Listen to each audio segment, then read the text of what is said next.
केंद्रीय राज्यमंत्री प्रतापराव जाधव यांनी उद्धव ठाकरे यांच्यावर निशाणा साधला आहे। त्यांच्या मते मसनेकर समितीचा हिंदी सक्तीचा अहवाल उद्धव ठाकरे मुख्यमंत्री असतानाच स्वीकारण्यात आला होता। उद्धव ठाकरे यांच्या स्वाक्षरीने 1ली ते 12वी पर्यंत हिंदी सक्तीची करण्यास मान्यता देण्यात आली होती, असा दावा जाधव यांनी केलाय। मुंबई महापालिकेच्या निवडणुकीच्या तोंडावर मराठी माणसाची सहानुभूती मिळवण्याकरिता राज ठाकरे यांनी सुरू केलेल्या आंदोलनात उद्धव ठाकरे यांनी उडी घेतल्याची खोचक टीकाही प्रतापराव जाधव यांनी केली आहे।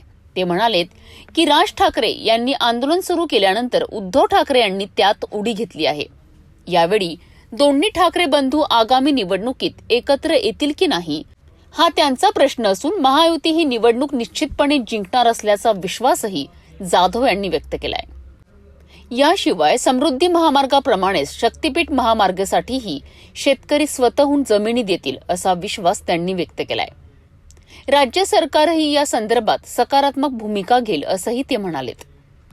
हे बघा, खरं म्हणजे ज्याला आपण काय म्हणतो त्याला दुसऱ्या शब्दामध्ये मी बोलणार नाही, कारण की संजय राऊतची भाषा मला बोलता येत नाही। पण हिंदी सक्तीची करावी हा मसलेकर समितीचा अहवाल उद्धव ठाकरे मुख्यमंत्री असतानाच त्यांनी स्वीकारलेला होता। त्यांच्या स्वाक्षरीनं हिंदी पहिल्या वर्गापासून 12वी पर्यंत सक्तीची करावी याला मान्यता उद्धवजी ठाकरे हे महाराष्ट्राचे मुख्यमंत्री दिलेली असती। पण काल त्याला जसं पलटूरामी संधी दिली गेली। आज त्यांनी केवळ मुंबईच्या महानगरपालिकेच्या निवडणुका असल्यामुळं मराठी माणसाची सहानुभूती आपल्यासोबत ठेवण्यासाठी म्हणून राज ठाकरे साहेबांनी आंदोलन सुरू केलं होतं, त्याच्यात उडी घेतली।